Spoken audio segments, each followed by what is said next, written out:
Every day, the Fat Controller came to the station to catch his train. "Hello," he always said to Thomas. "Remember, don't be impatient, Thomas. You can never be as strong and fast as Gordon, but you can be a really useful engine. Don't let the silly trucks tease you."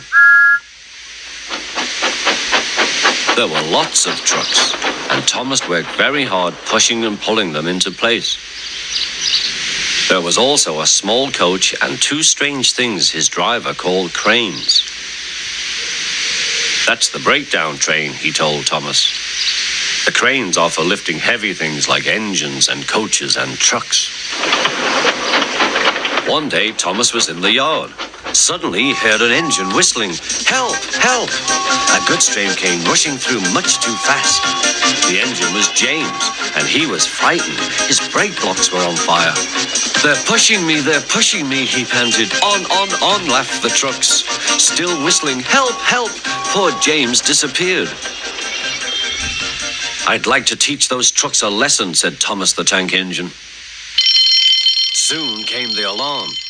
"James is off the line. The breakdown train, quickly!"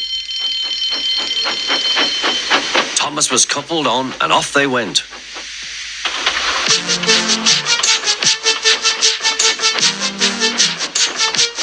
Thomas worked his hardest. "Hurry, hurry, hurry," he puffed. He wasn't pretending to be like Gordon. He really meant it. "Bother those trucks and their tricks. I hope poor James isn't hurt."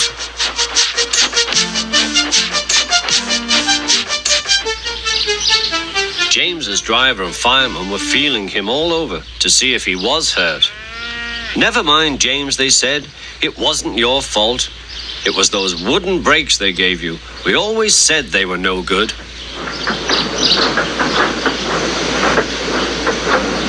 Thomas pushed the breakdown train alongside. Then he pulled the unhurt trucks out of the way. Oh dear, they groaned. Serves you right, puffed Thomas. He was hard at work, puffing backwards and forwards all afternoon. This'll teach you a lesson, he told the trucks. And they answered, yes it will.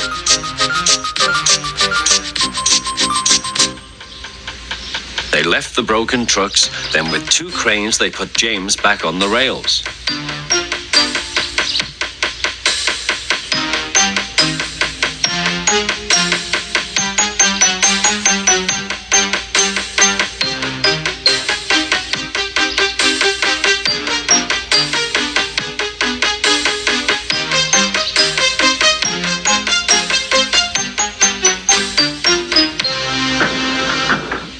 He tried to move, but he couldn't, so Thomas helped him back to the shed.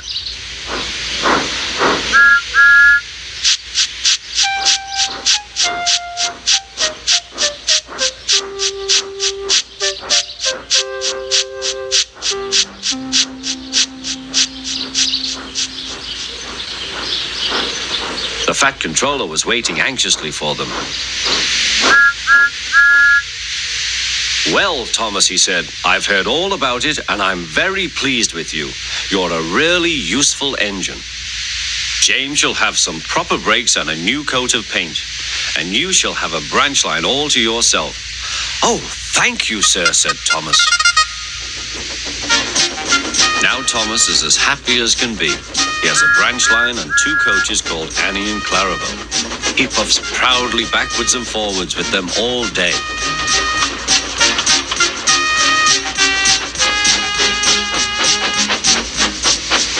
He is never lonely. Edward and Henry stop quite often and tell him the news. Gordon is always in a hurry, but never forgets to say poop poop, and Thomas always whistles peep peep in return.